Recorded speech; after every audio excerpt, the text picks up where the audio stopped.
Surprise, surprise!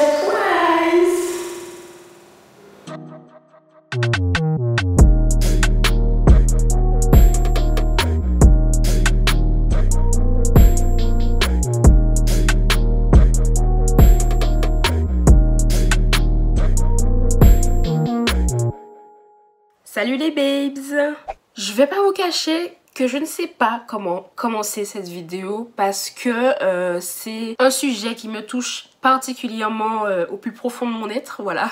Tout ce qui se rapproche à ma culture, à ma couleur de peau et à mes ancêtres et mon histoire, c'est quelque chose qui m'émue fortement. Et j'estime que là c'est le moment qu'on fasse une vidéo dessus, qu'on rentre dans le vif du sujet, tu vois, qu'on aborde vraiment tout ce qui s'est passé parce que cette semaine et la semaine dernière, je pense qu'il y a des mouvements qui se sont faits, qui vont rentrer dans l'histoire et il faut vraiment qu'on prenne le temps de se rendre compte de ce qui se passe. Malheureusement pour moi, j'avais fait tout un petit programme dont ma couleur blonde, puisque voilà, je ne peux plus le cacher.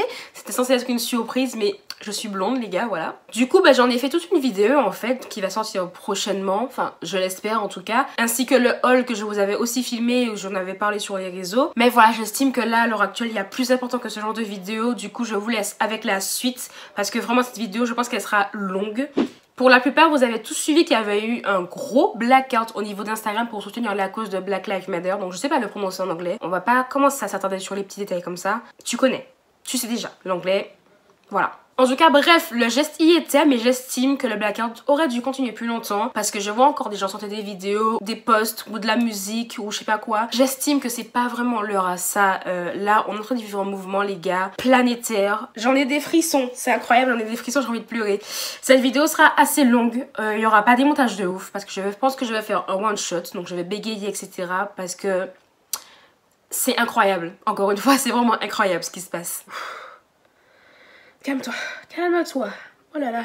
Bon, je pense que le meurtre de George Floyd, c'est bon, tout le monde est au courant de ce qui s'est passé. On va pas revenir dessus. On va juste rappeler que c'est bien et bien un meurtre et qu'à l'heure d'aujourd'hui, les 4 personnes ont été inculpées pour meurtre au second degré. Donc voilà, ce n'est plus, comme il disait au départ, un homicide involontaire. Là, ça a été reconnu comme un meurtre et on est très content. C'est exactement ce qu'on voulait depuis le départ. Mais ça ne suffit pas. Je tiens à le préciser quand même que ça ne suffit pas. Parce que malheureusement, ce meurtre a été relayé partout parce qu'il a été filmé et envoyé sur toutes les plateformes, les réseaux sociaux, etc. Mais faut penser quand même qu'il y a énormément, mais énormément de gens qui sont morts de noir, qui sont morts justement à cause de cette technique et de policiers et d'arrestations injustes parce que pour le simple fait qu'ils sont noirs, on va le rappeler encore une fois que tout ceci est encore une fois un combat contre le racisme. Voilà, c'est un combat bête et méchant contre le racisme, on en est encore là. Aux États-Unis, on le rappelle que c'est le premier cas, mais le premier cas d'une arrestation d'un policier pour le meurtre d'un noir lors d'une arrestation. C'est vraiment le premier cas où un policier va aller en prison pour un meurtre concernant un noir en tout cas. En fait, ce qui m'a vraiment révoltée par rapport au système en France, c'est que tous les dirigeants se sont indignés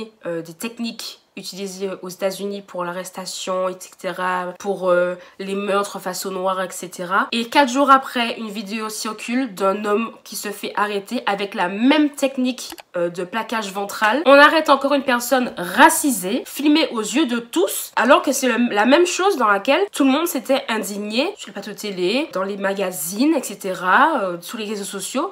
Et la police en France refait exactement la même chose. Pareil aussi à Châtelet. Là aujourd'hui, au moment où je filme, on est jeudi. Il y a 2 jours, pareil, dans le métro, on a arrêté quelqu'un. Plaquage ventral, voilà. La même technique, encore une fois. Franchement les gars, je suis tellement contente parce que le mouvement commence à prendre de l'ampleur dans tout le monde. Vraiment, tout le monde commence à aller manifester. Les gens commencent enfin à réaliser l'ampleur des dégâts, à réaliser ce qui se passe et qui s'est toujours passé en fait. Il y a un mouvement incroyable qui est en train de se passer, mais même pas qu'en France. Le monde entier est en train de bouger et c'est incroyable. En fait, ce qui me fait sourire, c'est que même les gens les plus pacifiques du monde, comme les Hémiches, ils sont sortis de là où ils sont pour protester pacifiquement dans la rue pour la cause des Noirs.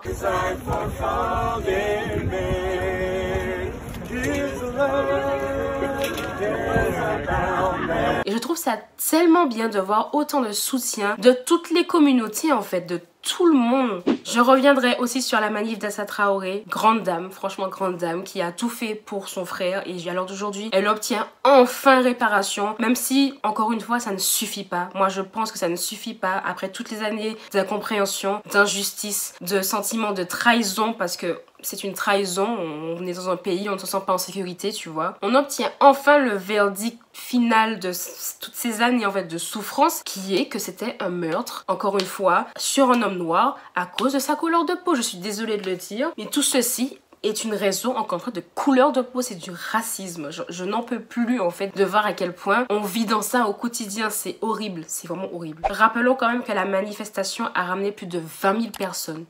20 000 personnes. Et il n'y a eu aucun débordement du début jusqu'à la fin, sauf à cause des flics. Parce qu'encore une fois, c'est bien beau, BFM TV et tout ça, de relayer des informations complètement fausses. Parce que maintenant, on ne peut plus se fier à personne, à part sur les vidéos, sur les réseaux. C'est bête à dire. J'ai toujours regardé les infos en me disant que voilà, les infos, c'est la vérité, etc. Là, on l'a eu en direct. Je ne dis pas de plus se fier aux informations à la télévision, pas du tout. Mais là, on a eu l'exemple flagrant de la manifestation qui s'est déroulée dans le plus grand des calmes tout le long, et à la fin de la manifestation ils ont décidé de tirer des lacrymogènes en hauteur dans la foule, etc., de bloquer les issues pour que tout le monde soit bloqué. En fait, c'est une technique tellement puérile. Aux États-Unis, on a vu ça se faire des nombreuses fois, hein. Ils créent un mouvement de foule pour que les gens paniquent et se mettent à faire n'importe quoi, et ça n'a pas marché. Ce jour-là, je n'ai pas pu y aller, et à la télé, vous savez ce qu'on montre? On montre 10 secondes de la manifestation, 10 secondes au moment où les flics commencent à arrêter des gens, commencent à lancer des lacrymogènes, que des gens crient partout, ils sont un peu déboussolés. C'est ça qu'on montre à la télé? C'est facile de montrer cette face-là en fait de la manifestation, alors que tout le long, il n'y a eu aucun débordement, mais aucun. Les médias ont accordé 10 secondes à la télé de la manifestation, contre au moins 10 minutes d'un reportage sur le pollen. Alors là, chapeau! J'ai appris pendant 10 minutes ce qu'il y avait à savoir sur le pollen, et pendant 10 secondes, on aurait dit, se sont dit, bon, venez, on fait un snap. Ah, il y a la manif là? Quoi, la manif là d'Assa Traoré? Ouais. Mais est-ce que les gens écrient même? Ah, il y a des lacrymos et tout? Ah, ça arrête. Vas-y, filme ça. Ouais, et capte bien sur l'arrestation, genre. Vas-y, filme. Ouais, on balance là. C'est petit. C'est petit. Quand tu vois toutes les vidéos qui ont été filmées de la manif, tu peux pas retenir genre 10 secondes où les flics ont vraiment cherché la merde. Je suis désolée. Mais sinon, Macron, notre cher président, il est où? Ben, je l'avais même oublié, tiens. Vous vous rappelez pas? Mais si, en Martinique, la statue de Victor Schœlcher qu'on avait démolie là. Ouais, il avait fait un tweet, il me semble. Mais si tu te rappelles pas, en Martinique, la statue de Victor Schœlcher, le raciste, on oublie de le dire assez souvent qu'il est raciste et que du coup le peuple l'a détruite. Mais oui, la statue là, et puis en moins de 24 heures sur Twitter, Macron avait fait un petit tweet genre oui, que les dégâts de la statue seront punis, je sais pas quoi, nanana. C'est quand même incroyable hein, que notre cher chef d'État tweet en moins de 24 heures concernant une statue réservée à un raciste sur une île noire. Et pour ce genre d'événement assez important quand même, je n'ai vu aucune réponse, aucun retweet, aucun like, je n'ai rien entendu. Enfin, je me demande s'il est encore là. Est-ce qu'il n'est pas dans son bunker? Je me demande vraiment si Macron n'a pas coupé Internet suite à ce qui s'est passé. Mais imaginons seulement les grands-parents, les miens en Martinique, qui regardent les infos tous les soirs, qu'ils voient à la télé que la police fait son devoir contre la délinquance, quand ils parlent de débordements incroyables dans les rues de Paris, arrestation de jeunes, etc., vandalisme, alors qu'en fait, que nenni. Mais vraiment, que nenni. C'est exactement pour ça que je pense qu'une vidéo dessus, c'est important. C'est vraiment important. Autre chose qui est passée un peu trop à la trappe selon moi et dont je veux absolument parler, TikTok. Alors, j'ai prôné TikTok pendant mon confinement pour me divertir. Je désinstalle. Pour ceux qui n'ont pas suivi ce qui s'est passé, TikTok, votre chère application dansante, a désactivé volontairement le hashtag Black Lives Matter. Donc tout ce qui était en rapport avec les manifs, tout ça, supprimé. Génial. Et ensuite, quand ils ont eu le retour de bâton immense de la part des utilisateurs noirs, ils ont fait un superbe tweet disant que le hashtag avait des bugs au même titre que le hashtag chat. Le hashtag chat. Genre, vraiment, on est des pigeons, on est des gros pigeons. Non mais franchement, ces 2 semaines ne riment à rien du tout. Et on oublie même le fait que les flics, en début de semaine, quand ils ont senti la pression arriver, ils ont demandé à passer une loi interdisant les photos et les vidéos lors des arrestations de police. Je me suis dit, c'est une blague. C'est pas possible. Mais non, c'est véridique, il y a eu tout un papier officiel, ils ont demandé vraiment à ce qu'on préserve l'anonymat lors d'une arrestation de police. Donc le seul moyen de prouver comment certains sont bien des enculés, vous voulez l'enlever. 2 pouces. J'aurais même mis 3 si je pouvais. En fait, je crois qu'il y a beaucoup trop de gens mettre dans la sauce. Parce que autant les flics, tout ça, le racisme, mais autant les gens qui ne relaient pas les informations sont dans la sauce. Je m'explique. J'estime qu'il y a beaucoup, mais beaucoup d'informations qui sont censées être relayées de manière normale. C'est censé être logique en fait de les relayer sur tes réseaux sociaux. Par exemple, je suis influenceuse, j'ai une communauté. Au-delà du fait que je sois noire ou quoi que ce soit, j'estime qu'il y a des informations qui sont censées être normales de relayer et de partager. Je ne fais le procès de personne, mais j'estime que du moment que tu as une communauté, ou même beaucoup d'abonnés, ou que tu as une certaine visibilité en fait sur les réseaux sociaux, tu es censé relayer ce genre d'infos. C'est important. Ce qui se passe à l'heure actuelle, c'est très important. Je ne force absolument personne à manifester. Chacun agit à sa manière. Hein. Chacun a son mode de fonctionnement et veut passer ses informations comme il le veut et comme il le sent. Il n'y a pas de souci avec ça. Par contre, pour moi, ne rien partager et ne rien dire dessus et faire comme si ça n'a jamais existé, de snapper, de faire des stories comme si rien dans le monde est en train de changer et de se produire, je trouve ça incroyable en fait. Pour moi, ça c'est acquiescer. D'une manière ou d'une autre, tu es d'accord avec tout le racisme, tous les meurtres anti-noirs, tout ce qui se passe comme injustice, tu acquiesces. Je suis désolée d'avoir l'esprit comme ça, mais pour moi, ça c'est être normal en fait. Ce qui se passe est vraiment grave. En fait, pour moi, le silence, c'est vraiment accepter ce qui se passe. Je trouve ça tellement dommage parce qu'il y a tellement de gens qui ont des plateformes avec beaucoup de gens dessus, beaucoup de gens qui ont de l'influence et qui n'en parlent pas du tout. Et pas forcément que des gens de couleur noire en fait. Plein de gens sont d'accord pour dire qu'il y a un privilège blanc, il est présent, il existe. Hein. Le racisme anti-blanc, c'est autre chose et on n'en parle pas parce que ça n'existe pas, encore une fois, je suis désolée. On parlera sans tabou ici. Le racisme anti-blanc n'existe pas. Point barre. Je ne veux aucun débat dessus. Et ceux qui pensent que ça existe, franchement, vous pouvez vous désabonner de ma chaîne, même de mon Instagram, je ne veux plus avoir affaire à vous. Le racisme anti-blanc n'existe pas. J'ai énormément d'amis blancs, ma famille est à moitié blanche et c'est pas pour autant que les gens vont reconnaître qu'il y a du racisme anti-blanc. Non, on peut très bien reconnaître qu'il y a un privilège d'être blanc. Maintenant, c'est devenu quelque chose qui les protège, entre guillemets. C'est une protection que nous, en tant que noirs, nous n'avons pas. On ne l'a jamais eu. Et ça, il n'y a que les gens de ma couleur de peau, les gens typés qui peuvent comprendre que nous sommes fragilisés à cause de notre couleur de peau. Vraiment. Donc bref, je vais pas m'attarder sur ce sujet de racisme anti-blanc qui pour moi est une illusion totale du monde de Narnia. Hein, on va pas se mentir. Faut arrêter avec ça 2 minutes. Je me calme.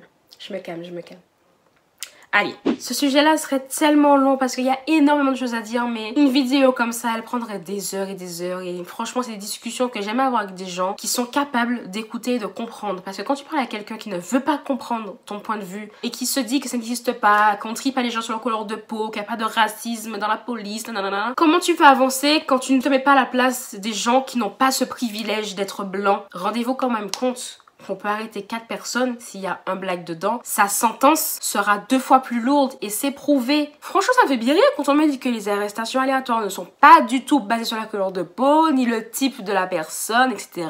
Que tout est fait aléatoirement parlant. Alors que l'exemple là, le plus flagrant, c'est un homme noir qu'on a arrêté, qui était tranquillement assis, qu'on a voulu emmener en détention.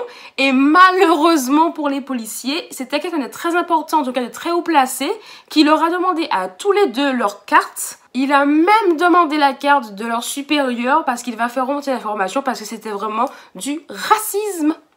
Et oui, sauf que les gens du peuple comme nous n'ont pas ce pouvoir-là et ne peuvent pas se faire enlever les menottes aussi facilement. En fait, il y a une chose aussi qui m'a fortement déplu, c'est le hashtag All Lives Matter. Donc, je suis d'accord, toutes les vies comptent, mais on n'est pas dans ça là, tu vois. On parle pas de ça, c'est pas le fait du moment. Quand je dis que ça m'a déplu, je vais vous mettre une petite vidéo qui résume totalement le pourquoi ce hashtag là, en fait, All Lives Matter, ben, il est inutile. Hey, what are you doing? Oh, this house is on fire, so we're gonna go help them. We're gonna go put out the fire. Well, what about my house? What? What about my house? Doesn't it matter? Is your house on fire? No, but, like, it still matters. Nobody said that it didn't. It's just that this house is on fire, and people's lives are at stake if we don't do something about it. Okay, all houses matter. What? En fait, il y a un temps pour tout. Il y a un temps pour les sans-abri, il y a un temps pour les chats abandonnés, pour les baleines, pour ce que tu veux. Là, c'est le temps pour les noirs. Là, tu vois, c'est la cause. On est en train de parler du racisme en général, en fait. On parle de toute une cause, de tout un peuple qui souffre depuis des années. C'est pas toutes les vies comptent. Je suis désolée, là, on parle pas de ça. C'est pas le moment. Je peux comprendre que c'était maladroit pour certains. Mais en fait, ce hashtag-là, c'est vraiment montrer que, oh, tu n'as pas compris. Tu n'as pas compris le mouvement. Au pire, ne le mets pas. Il y a plein d'amis à moi qui l'ont mis, des amis blancs pour la plupart qui l'ont mis. Et je leur ai expliqué le pourquoi du comment. Il y en a d'autres qui l'ont mis. Je n'ai rien dit parce que je me suis dit, c'est trop dommage. Je n'ai pas envie de chaque fois avoir à vous expliquer la même chose. C'est comme la petite tendance TikTok de faire des vidéos de manifestation en mode, oui, je suis là, je lève mon poing, nanana. C'est bien de montrer que tu as participé, mais si tu vas là pour faire ta petite photo instagrammable, je sais pas. Quand je regarde certains feeds d'Instagram, je me dis, mais ok, c'est un petit concours à qui a la photo la plus poignante, la photo avec le plus de like avec le poing en l'air, la photo avec près de la police, la photo j'ai les mains dans le dos près de la police, je sais pas. Après, je dis ça, j'aurais sûrement fait aussi une photo que je remets sur Instagram, mais je serais pas dans mon esprit en me disant, ouais, je vais me maquiller de ouf, je vais mettre un petit crop top, un petit legging qui pète mes fesses, je vais mettre mon fuck devant la police, je vais me faire arrêter juste pour une photo Instagram, enfin... Tu vois ce que je veux dire? Et justement sur Twitter j'ai vu trop cette petite tendance. Encore une fois, c'est malheureux de dire ça, mais c'est encore une fois beaucoup de blancs qui ont fait ce genre de vidéo en mode je me fais arrêter pour montrer que je suis aussi là, je suis un petit thug, je me suis fait arrêter par la police, fuck la police. C'est encore une fois pas drôle et encore une fois tu vois les privilèges des gens parce que la police veut bien te faire ta petite photo et te relâche. Un noir aurait demandé ça, on l'aurait embarqué tout de suite. Tout de suite. Il n'y a pas de tu prends une photo avec la police comme ça. Mais non. C'est pour vous dire, il y a même eu une vidéo de quelqu'un qui est allé prendre la petite hache. Ils ont filmé la personne en train d'aller demander la hache, faire sa photo avec la petite hache devant le truc comme ça, dire merci c'est gentil et puis repartir en pleine manifestation. Donc c'est quoi? C'est les TikTok gangs, c'est... Nous, on devra apprendre plus tard à nos enfants à comment éviter de se faire plaquer au sol, comment éviter de se faire arrêter pour rien, comment répondre gentiment à un flic, comment avoir peur de passer devant un groupe de flics tout seul pour ne pas se faire tabasser. C'est réel. Et oui, et oui, et oui. Sinon, j'attends encore un petit mouvement, un petit tweet ou je sais pas quoi d'Antoine Griezmann, hein, puisqu'au dernier nouvelle, il était noir. Ah mais non, c'est vrai. C'est un blackface, j'avais oublié. Je suis sotte. C'est quand même triste que dans le milieu sportif, presque personne n'en a parlé. À part Lewis Hamilton, qui est d'ailleurs le seul de toute son équipe. Je dis pas qu'il faut faire des élans de ouf sur les réseaux. Quand même. C'est quand même important d'en discuter. Là, le mouvement, il est planétaire. Il est planétaire. Nos enfants vont l'étudier. Je vous dis que nos enfants vont l'étudier plus tard. Mais oui. Non mais je vous dis, dès que j'en parle, j'ai des frissons de partout. Hier soir, j'ai pleuré. Avant que vous foutiez de ma gueule, j'ai pleuré parce qu'en fait, sur Twitter, une vidéo est devenue virale d'un couple qui se faisait extraire violemment de leur voiture par des policiers. Le mec s'était fait taser plusieurs fois, la meuf tabasse, etc., etc. Et en fait, la police... Enfin, les départements de police ont voulu faire un exemple de oui, on punit enfin les policiers, etc. pour leurs actes. Et en fait, ce qui m'a choquée, c'est que tous les débordements de policiers qu'il y a eu, qui ont été filmés, etc. Vous avez pris le petit exemple de policiers noirs qui ont abusé de la force pour suspendre en fait ces personnes et pour montrer que voilà, on les punit. Je ne dis pas qu'il faut défendre tous les blacks en toutes circonstances. Ils ont été punis, voilà, ils méritaient parce que c'était vraiment d'une extrême violence. Mais pour tous les débordements qu'il y a eu avec des policiers qui ont été filmés, les badges, les noms, les têtes, etc., etc. La seule vidéo qui concernait des policiers noirs qui ont abusé de la force, qui a vraiment tourné en fait, c'est devenu eux les exemples de « on arrête enfin les policiers ». Ça m'a vraiment retourné de me dire qu'en fait, même avec tout ce qui se passe, tous les événements qu'il y a en fait, le racisme est tellement présent et tellement visible que ça nous étouffe. Voilà, ça m'étouffe de voir ça. Je sais qu'ils sont coupables, hein, je ne dis pas le contraire, mais c'est vraiment flagrant en fait qu'ils protègent vraiment une certaine partie d'une population et pas l'autre. Et ça m'avait tellement écœurée, j'en ai pleuré hier soir, j'en pouvais plus, ça m'a vraiment dégoûtée. Enfin bon, on va pas refaire le monde maintenant. Je suis déjà contente que ça commence à avancer. La justice pour Adama aussi a été faite. Elle commence enfin à voir le jour. On commence enfin à avoir des réponses, à avoir ce qu'on veut. George Floyd, enfin aussi. C'est tellement bien en fait, c'est... Merci, après combien d'années, combien de semaines, combien de jours pour George Floyd, merci. Mais ça ne suffit pas, ça ne suffira jamais. Ça ne suffira jamais. Je suis désolée, ça ne suffira jamais. Cette vidéo n'a pas de conclusion, ma foi, parce que c'est encore une fois plus compliqué que ça. Beaucoup de sujets encore à aborder, beaucoup de non-dits. Pour l'instant, tout ce que je remarque, c'est que le mouvement prend de l'ampleur et que tout le monde se raille à la cause, que ce soit les Blancs, les Arabes, les Chinois, enfin tout le monde. Et ça fait très plaisir de voir que ça prend de l'ampleur et que les gens commencent enfin à en parler, à prendre conscience. C'est vraiment ce qu'il faut, c'est prendre conscience. Franchement, on ne le dira jamais assez, mais éduquez vos enfants pour être les meilleures personnes de demain. Voilà, être flic non plus n'est pas mauvais métier. Il y a juste beaucoup de connards. Voilà, qu'on se dit, il y a beaucoup de connards. Mais si les gens commençaient à vouloir entrer dans la police pour faire changer les choses, je pense que ça aurait évolué aussi, hein, on va pas se mentir. Donc voilà, on se dit à une prochaine vidéo où je n'aurai pas du tout la même tête. Sorry, je serai aussi un peu plus joyeuse qu'aujourd'hui. Et ma foi, je vous fais de gros bisous. PS, le racisme anti-blanc n'existe